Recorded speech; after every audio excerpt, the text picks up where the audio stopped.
मैं आप सबका प्रेस के साथियों का धन्यवाद देता हूं और साथ ही साथ मोहम्मद राशिद जी का कि जिनके परिवार में शादी का कार्यक्रम है और इन्होंने बुलाया, उसी कार्यक्रम में मैं शामिल होने आया।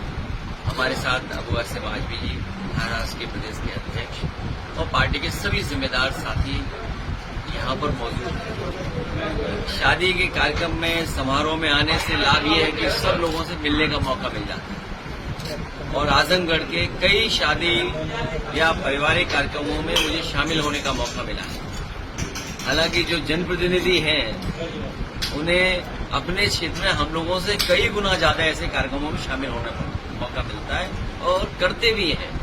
जब मैं लोकसभा का सांसद था पहली बार, दूसरी बार, हम लोग जानते हैं कि एक एक दिन में 20-20, 24-24 शादियां अटेंड करते हैं। एक ही दिन में शादियों में भी जाना, किसी परिवार में कोई नहीं रहा उन सदस्यों से मिलना, दुख सुख एक साथ और बांटने का, उन परिवारों से मिलने का हम लोगों को और जनप्रतिनिधियों को ये मौका मिला। आजमगढ़ से हम लोगों का बेहद लगाव रहा है। राजनीतिक परिस्थितियां कुछ भी हो, लेकिन आजमगढ़ को हम लोगों ने अपना माना।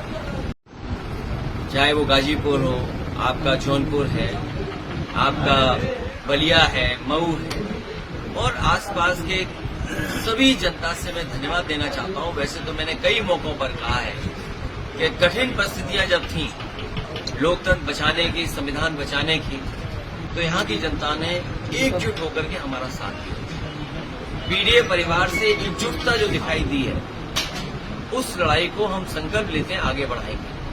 कल ही बाबा साहब भीमराव अम्बेडकर जी की जयंती थी, हम सब ने मिलकर के बनाई और ये संकल्प लिया है कि बाबा साहब भीमराव अम्बेडकर जी का जो रास्ता रहा है, उस रास्ते पे चल करके हम प्रभुत्ववादी जो लोग हैं, जो ताकतवर लोग हैं, समय समय अपमानित करते हैं, समय समय पर भेदभाव पैदा करते हैं, उन ताकतों से लगातार लड़ते रहेंगे। और हम सबका यही संकल्प होगा कि सामाजिक न्याय का राज की स्थापना हम लोग करेंगे, उस दिशा में लगातार आगे बढ़ेंगे।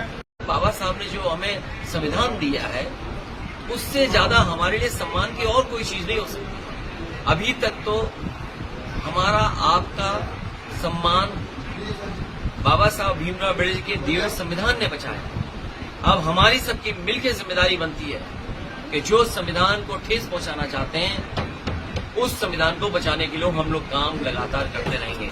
आज इस गांव में मैं आया हूं, हालांकि हमारे मोहम्मद राशिद ने मेहनत कर करके और दूसरे देश में जाकर के स्थान बना लिया और अपने परिश्रम से, अपनी मेहनत से कारोबारी नहीं बल्कि प्रतिष्ठा भी बना ली है।